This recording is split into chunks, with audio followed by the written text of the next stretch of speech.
you mind if I smoke here? ഇവിടെ പ്രിയപ്പെട്ട സുഹൃത്തുക്കളെ, നല്ല അടിപൊളി രസകരമായിട്ടുള്ള ഒരു സംഭവമാണ് ആദ്യം തന്നെ പറയാൻ വന്നത്. അതായത് ഒരു പാർട്ടിക്ക് ഇപ്പൊ ഞാൻ പോയി. അപ്പൊ ഞാൻ ബാൽക്കണിയിൽ നിന്നിട്ട് ഞാൻ എന്റെ സുഹൃത്തിനോട് പറയാണ്, അവിടെ കുറെ ആൾക്കാരുടെ അപ്പുറമാണ്, പക്ഷെ ഇപ്പോഴും എനിക്കൊരു സിഗരറ്റ് വലിക്കണം. അപ്പൊ ഞാൻ അവനോട് പറയാണ്, എടാ ഞാൻ ഇവിടുന്ന് ഒരു സിഗരറ്റ് വലിക്കുന്നതിന് ഒരു കുഴപ്പമൊന്നും ഇല്ലല്ലോ, ഡു യു മൈൻഡ്? നിനക്കൊരു കുഴപ്പമില്ലല്ലോ, do you mind if I smoke ചെയ്യാൻ? ഞാൻ ഇവിടെ ഒരു സ്മോക്ക് ചെയ്ത് കഴിഞ്ഞാൽ എനിക്കൊരു കുഴപ്പമില്ലല്ലോ. അപ്പം ഓട്ടോമാറ്റിക് ആയിട്ട് ആ ചോദ്യം ഉത്തരം എന്താണെന്ന് വെച്ചാൽ നോ ഐ ഡോണ്ട് മൈൻഡ് എന്ന് പറഞ്ഞു കഴിഞ്ഞാൽ ഇല്ല എനിക്കൊരു കുഴപ്പമില്ല. അല്ലെങ്കിൽ പറയാം നോ പ്രോബ്ലം, ഗോ അഹെഡ്, മുന്നോട്ട് പോയിക്കോളൂ. ഗോ അഹെഡ് എന്ന് പറഞ്ഞാൽ മുന്നോട്ട് പോകും എന്നുള്ളതാണ്, ഗോ അഹെഡ്. അപ്പൊ ഇവിടെ പ്രധാനപ്പെട്ട എന്താ വെച്ച് കഴിഞ്ഞാൽ ഡു യു മൈൻഡ് വെച്ചിട്ടുള്ള ഒരു ഉദാഹരണം നിങ്ങൾ ഉണ്ടാക്കണം. എന്തെങ്കിലും ഒരു ഉദാഹരണം കമന്റിലൂടെ അറിയിക്കാൻ നോക്കി. ഇതിപ്പോ ഒരു ഉദാഹരണം ഞാനൊന്ന് സിഗരറ്റ് വലിക്കട്ടെ എന്നാണ്. അപ്പൊ അത് നിങ്ങൾക്ക് മനസ്സിലായി എന്ന് വിചാരിക്കുന്നു, അതിന്റെ ഒരു അന്തസത്ത നിങ്ങൾക്ക് മനസ്സിലായി എന്ന് വിചാരിക്കുന്നു. ഒരു കമന്റ് രേഖപ്പെടുത്താൻ വേണ്ടി ശ്രമിക്കുക അതുമായിട്ട് ബന്ധപ്പെട്ടിട്ടുള്ള. അപ്പൊ നിങ്ങൾക്കും അത് ഗുണം ചെയ്യും, അത് മറ്റുള്ളവർക്ക് അത് കണ്ടു കഴിഞ്ഞാൽ കൂടുതൽ കൂടുതൽ മനസ്സിലാക്കാൻ വേണ്ടി സാധിക്കും. Plane took off at 8:30 AM. രാവിലെ 8:30 AM ആണല്ലോ, രാവിലെ 8:30 തന്നെ പ്ലെയിന് പറന്നിട്ടുണ്ട്, ഇവിടുന്ന് പൊന്തി പറന്നിട്ടുണ്ട്.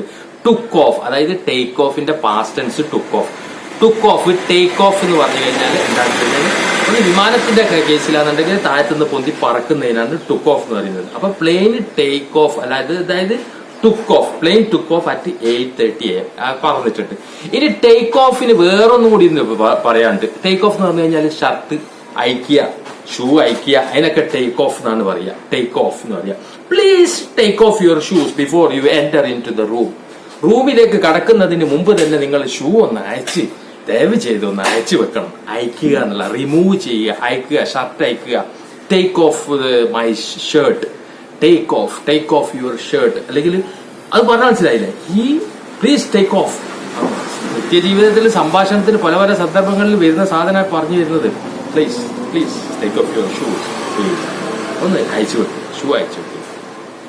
അടുത്തൊരു ഉദാഹരണം നോക്കൂ. He took of his shirt. അവൻ അവന്റെ ഷർട്ട് അയച്ചു. He took of his shirt, അവന്റെ ഷർട്ട് അയച്ചു വെച്ചു. ചിലപ്പോ വെള്ളത്തിലേക്ക് ചാടാനായിരിക്കും ഇത് കുളിക്കാൻ വേണ്ടിയിട്ട്. അപ്പൊ took of his shirt. Okay.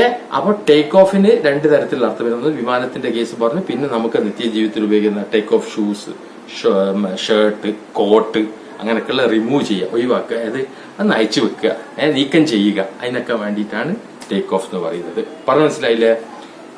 ഇനി അടുത്തതിലേക്ക് പോയിക്കൂടെ? Okay. He will be landing in 15 minutes. We will be landing in about 15 minutes. എന്താണ് രണ്ടും വ്യത്യാസത്തിൽ? എന്താണ് രണ്ട് ഫോട്ടോ കാണിച്ചിട്ട് ഇതിലൊന്നൊരു ചെറിയ വ്യത്യാസമുണ്ട്. എന്താണ് വ്യത്യാസം എന്ന് ചോദിക്കുന്നില്ല, അതുപോലെയാണ്. എന്താണ് വ്യത്യാസം? ഒരു എബൌട്ട് കടന്നു വന്നു, എബൌട്ട് ഇൻ അബൌട്ട് 15 minutes. ഈ എബൌട്ട് എന്ന് വരുന്ന സമയത്ത് എന്താന്ന് വെച്ച് കഴിഞ്ഞാല് ഒരു ഏകദേശം, അപ്രോക്സിമേറ്റ്ലി, ഏകദേശം എന്നുള്ളത് കടന്നു വരിക ചെയ്യുന്നത്. മറ്റേത് ഉറപ്പാണ്, പ്രിസൈസ്, ഉറപ്പ് പറയാണ്. V will be landing in 15 minutes.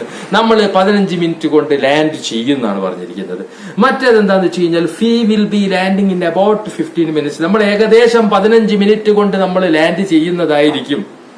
അവിടെ ഒരു അപ്രോക്സിമേറ്റ്, അതാണ് ഇൻ അബൌട്ട് എന്ന് വരുന്നതിന്റെ ഒരു അർത്ഥം വരുന്നത്. അബൌട്ട് പല പല സന്ദർഭങ്ങളിൽ നമുക്ക് അതുപോലെ ഉപയോഗിക്കാം. about 15 feet tall. ഏകദേശം എത്ര അടിയുണ്ട്?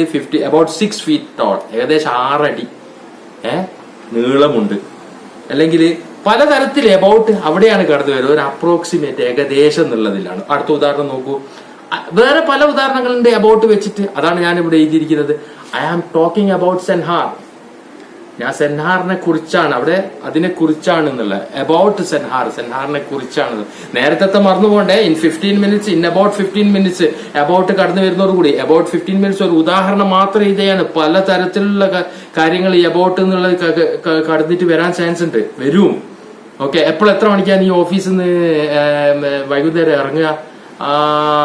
അബൌട്ട് 5. അതായത് ഏകദേശം 5 മണിയോടുകൂടി അബൌട്ട് 5 വരുന്നുണ്ടില്ല. അതൊക്കെയാണ് ഉദാഹരണങ്ങൾ വരുന്ന പ്രിയപ്പെട്ട സുഹൃത്തുക്കളെ.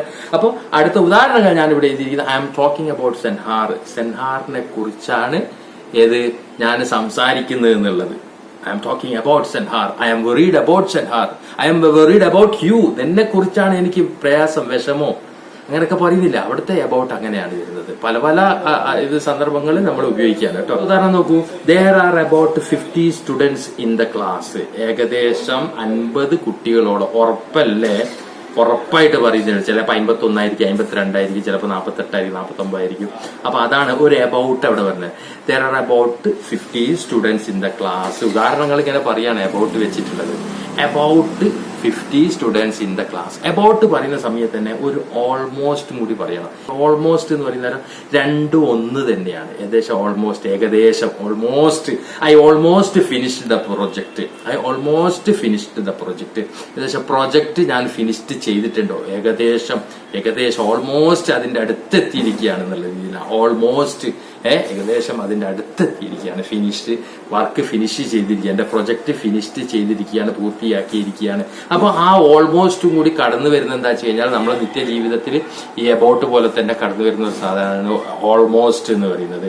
ഇനി അതുപോലെ തന്നെ നേരത്തെ ഞാൻ പറഞ്ഞിട്ടുണ്ട്, അബൌട്ട് എന്ന് പറഞ്ഞു കഴിഞ്ഞാൽ ഇത് ഓൾമോസ്റ്റ് എന്നൊക്കെ പറഞ്ഞു കഴിഞ്ഞാൽ ഏകദേശം അപ്രോക്സിമേറ്റ്ലി എന്നുള്ളതായിട്ട് ബന്ധപ്പെട്ടിട്ടാണ്.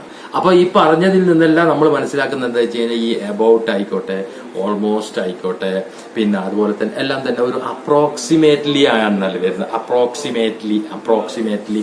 അപ്പൊ അപ്രോക്സിമേറ്റ്ലിയുടെ ഉപയോഗം വളരെ പ്രധാനപ്പെട്ടാണ്. കാരണം വെച്ച് കഴിഞ്ഞാൽ അപ്രോക്സിമേറ്റ്ലി ആണ് അബൌട്ടിനെ കാട്ടി കൂടുതലായിട്ട് ഫോർമലായിട്ട് ഉപയോഗിക്കുന്നത്. അതായത് കൂടുതൽ ആൾക്കാർ ഉപയോഗിച്ച് വരുന്നത്, സ്റ്റാൻഡേർഡ് ആയിട്ട് ഉപയോഗിക്കുന്നത്. അതുപോലെ തന്നെ മോർ പ്രിസൈസ് ആണ്, അതാണ് കൂടുതൽ വ്യക്തമാണ് എന്നുള്ളതാണ്. അബൌട്ടിനെ കാട്ടി കുറച്ചും കൂടി വ്യക്തതയോടുകൂടി പറയുന്ന സമയത്താണ് സംഭവം ഏകദേശം തന്നെ, എന്നാലും വ്യക്തതയോടുകൂടി പറയുന്ന അപ്രോക്സിമേറ്റ്ലിയാണ്.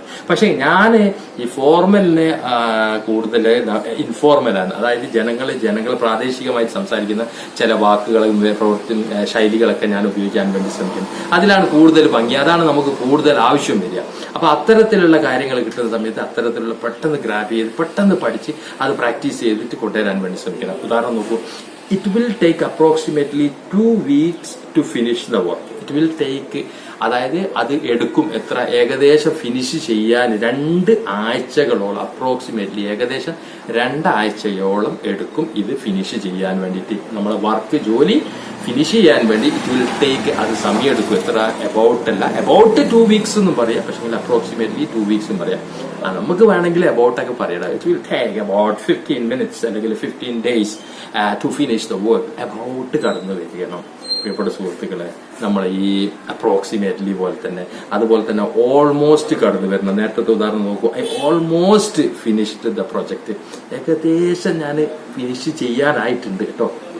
ഫിനിഷ് ചെയ്തിട്ടുണ്ട്, ഏകദേശം ഒരു ഇത്തിരിയും കൂടി ഒരു ബാക്കിയുള്ളൂ. ആ സമയത്ത് ഓൾമോസ്റ്റ് കടന്നു വരുന്നു. അപ്പൊ അത്തരത്തിലുള്ള വീഡിയോസാണ് നമ്മുടെ ചാനലിൽ വരുന്നത്. നിങ്ങൾക്ക് വീഡിയോ ഇഷ്ടപ്പെട്ടെന്ന് വിചാരിക്കുന്നു. നിങ്ങൾ മാക്സിമം ഇതൊന്ന് വീഡിയോ ഒന്ന് ഷെയർ ചെയ്യും മറ്റുള്ളവരിലേക്ക്. നിങ്ങളുടെ മാക്സിമം സപ്പോർട്ടാണ് നമുക്ക് കൂടുതൽ ഇൻട്രസ്റ്റ് ആയിട്ടും കൂടുതൽ വേഗം വീഡിയോസ് ഒക്കെ ചെയ്യാനുള്ള താല്പര്യം വരിക. നമുക്ക് പിന്നീടൊക്കെ എപ്പോഴെങ്കിലൊക്കെ ലൈവൊക്കെ ചെയ്യണം എന്നൊക്കെ ഒരു ആഗ്രഹമുണ്ട്. നിങ്ങൾ പ്രധാനപ്പെട്ട ഒരു ലൈക്ക് അടിക്കുക, വളരെ വിലയേറിയതാണ് ആ ലൈക്ക്. അതുപോലെ തന്നെ നിങ്ങൾ വിലയേറിയ കമന്റ്സ് ചില ആൾക്കാരൊക്കെ രേഖപ്പെടുത്തുന്നത്, അതേപോലെ എല്ലാവരും കമന്റ്സ് രേഖപ്പെടുത്താൻ വേണ്ടി ശ്രമിക്കുക. ഇതുമായിട്ട് ബന്ധപ്പെട്ട കമന്റ്സ് ആണെങ്കിൽ അത്രയും നല്ലത്. അത് നിങ്ങൾക്കും മനസ്സിലാവും, മറ്റുള്ളവർക്കും അത് കൂടുതൽ മനസ്സിലാക്കാൻ വേണ്ടിയിട്ട് സാധിക്കുന്നതായിരിക്കും. അപ്പൊ ഇൻഷാ അല്ലാഹ് പുതിയ വീഡിയോ ആയിട്ട് ഞാൻ വരാം. വീഡിയോ കണ്ട എല്ലാവർക്കും നന്ദി അറിയിക്കുകയാണ്.